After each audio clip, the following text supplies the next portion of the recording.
Welcome everyone to this month's Astrocolorscope. My name's Elizabeth Harper and my website is sealedwithlove.com. So in a moment I'm going to take some crystals from my crystal bag. I'm going to throw them into a group of 12 houses and see which houses want to be influenced by which crystals. I'll read the colors, the crystals and any other energy that comes with them for your star sign. I'll take a crystal from this bag as well. These are just beads, different colors in there and other different symbols as well. We'll see what other influences want to come up. And then I'll take a card from the Voyager deck, and the idea of this is that it's your own card and it's up to you to take a look at the card and see what most draws you on that card in this moment, and then ask yourself, what does that mean? What does that mean? So that will give you a little extra influence for your month ahead that's just for you. Okay, so to begin with, I'm going to start just with a little bit of astrology for this coming month for August. So this is a kind of an interesting month because Venus is retrograde for the whole month. So this is very much about it's a revision, it's a clear out of the emotions, because Venus is about love. So it could be getting rid of some relationships. You may have already started to do this, or you might be redefining those relationships and saying, that's it, enough is enough, this is what I want. If you can't give it to me, then I'm sorry, I'm going to move on. So that kind of energy is coming in because you're going to be reassessing your values. So it's not just about relationships, it's about anything that you love, everything that you love. So also Saturn is moving direct, so it's going to be a little bit easier from the perspective of business and getting things organized in your life. There's also a sense of criticism that may be coming up because Saturn is square Jupiter on the 3rd. So it just moves direct and then it squares with Jupiter, and Jupiter is a planet of expansion.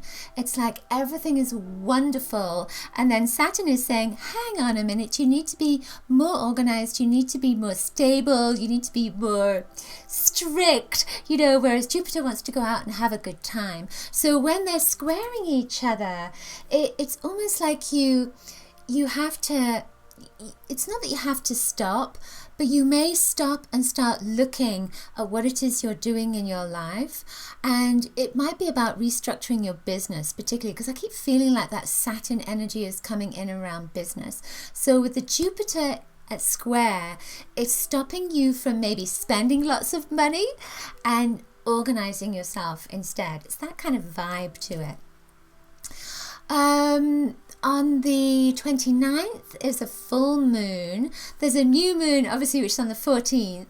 The 14th is Leo new moon, and that's about creativity, and again, it's very emotional energy. But the 29th with the full moon is a supermoon. It's when the moon is really close to the earth. And so the moon affects our emotions. It's in Pisces. So with Pisces particularly, I'm a Pisces. With Pisces, it's a very emotional sign. It's a very emotional, intuitive, imaginative, a little bit addictive as well sign. So with the full moon coming in, and with it being a supermoon, for all of us, it's saying that this can be an emotional time, especially with that Venus retrograde as well. So that whole energy is saying that this is a sensitive month, particularly if you have moon in Pisces, and if you're a Pisces as well. But even if you're a Cancerian, it doesn't make any difference. That moon energy is really going to get all of us kind of rolling in that emotional quagmire. It's not a bad thing at all. It really is about, the whole month is about reassessing our values and about figuring out what is right for us, relationships and particularly business too. So I feel that with the new moon on the 14th, there's a Uranus and there's a Venus aspect that comes in with that. And that's again about relationships. But because of the Uranus, because of that kind of surprise element, it could be that you go against the grain. So it might be that people are saying, this is what you need to do. And you say, no, I'm going to do my own thing. And again, it feels like that is the theme for the whole month, is really finding your individuality, really going with what is right for you, what feels right for you, not listening to what other people say, just taking on their wisdom, but maybe just going with your own intuition. This is a very highly intuitive month, especially with that big full moon coming at the end of the month. Okay, so I feel like I'm out of breath there. So now we're going to move on to your star sign. Let's see what crystals come up for you.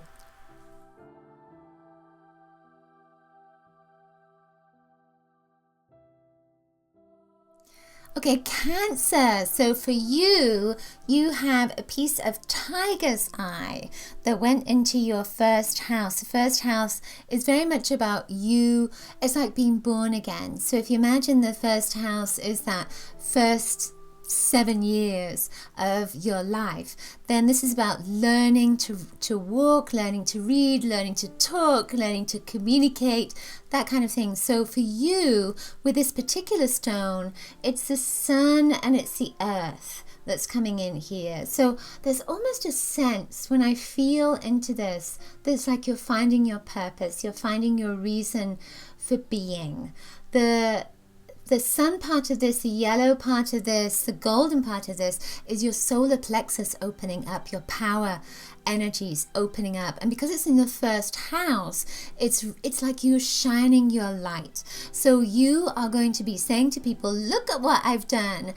I've created this, I've achieved this, I've managed to do this, I've organized the other, I've made this fabulous home. So there is a sense of you being very proud of what you're doing, but also that you are going to find your purpose, you're going to find your reason for being.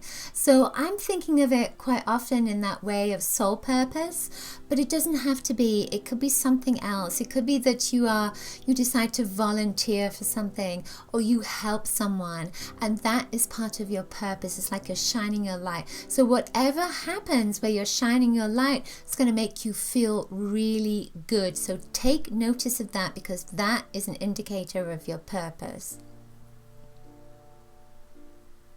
Tiger's eye can be a protective stone because it has that brown in it. So it roots you into the earth. So I feel as if you're going to get some information this month that is going to help you either take a new path or create some kind of new revenue stream. Okay, so then our next stone is this gorgeous piece of carnelian. So this is a gorgeous orange, bright orange. I don't know if you can see it as well, but it's really juicy. This went into your 5th house. So the 5th house is about creativity, relationships, love affairs, sex. So this is saying that you are hot to trot this month with that orange energy. And look, hey, you got 2 lots of this. You got this beautiful golden energy that's going on here and orange here. So this is a highly creative month for you. It could be emotional, very passionate. You might find yourself wanting to do some dancing. You could also find yourself, I'm just being told, you might find you eat too much as well, because there's an indulgence energy that goes with orange. This to me is also saying that you could be meeting up with people that you've known before, maybe from school. It could be that this month is your, what is that word when people come together in the schools and they haven't seen each other for a long time? Reunion. The reunion. It could be that this is a time of reunion for you. So with orange energy, it's saying that I feel that there's a need to communicate your passion. And it could be with a person. It could be with yourself. It could be with your wardrobe. It could be in a letter to the universe. But somehow you need to communicate your passion. And this is a very important month for that. and with it will come this fabulous power as well. It's like you find your source of power, and orange is really very important for you. You might want to wear some orange this month, or get yourself some carnelian. The final stone that came up, which I've just realized, I'll tell you in a second, this is a piece of pyrite, gold pyrite, iron pyrite. So it's gold, it's fool's gold. So I've just realized that they all have the same kind of vibe going on. So this is that golden energy, which is yellow and red connected together. This is orange, which is yellow and red coming together. And then this that went into your 12th house is gold again. And gold has the color of yellow and red. So there's a theme that's going on here. So yellow, power, red, rooting into the earth, and finding how you can survive on the planet in the best possible way. This went into your 12th house. Pyrite is very much about finding what is at the root of karma, of something that has been happening in your life over and over and over and over again. And I feel with this that it's been stuck in a little box, and now it's going to come out. It's like little Pandora's box. But I feel that it's coming out because of all the other things that are going on in your life, because of you finding your passion. The card that went with this, I'll go to the bead in a second that you've got. The card that went with this, it says sorrow. But in the regular tarot, this card would be memories. It's about looking at your past. It's about connecting with people that you've linked with before. See if there's anything in that card that most attracts you. Then ask yourself, what does that mean? So when I look at this, I see a whole big flush of lilac and flowers that are there. And lilac is about transformation. It's about transmutation, and there's a blossoming that's there. So lilac can link with moving on from a certain aspect of your life into a new realm, a new dimension. So feel that all of these, and especially as this went into your first house and this went into your 12th house, this is a month of completions. You're going to be what is that word, tying up loose ends. You're going to have this passionate energy that's coming in that helps you to figure out which way you're going, which way you're heading, what your purpose is. You're going to be finding out something that's been stuck and then able to release it as well. The Greeks believe that this had fire within it, and this has fire as well.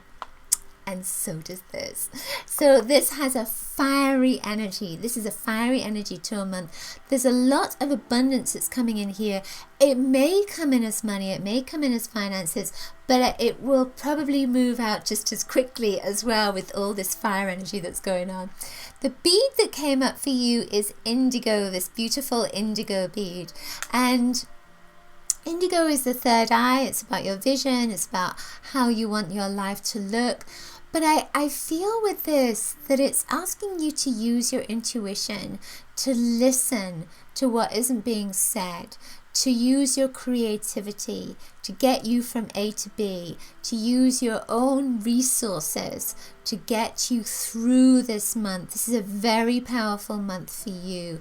And it looks like you're going to be moving through a lot of stuff, and there's going to be a lot of clarity, answers, etc. And it's a good time to dance your way through the month, that's for sure.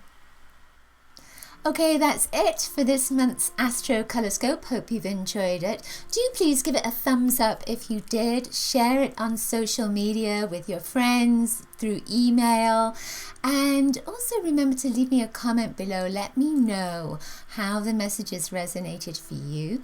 Remember to subscribe to my love letter and grab your free color kit. Find out what your true colors are at bit.ly/color kit. And also remember, I do offer guidance sessions, lots of different guidance sessions, and particularly crystal gem readings, which you might be interested in. That's at sealwithlove.com.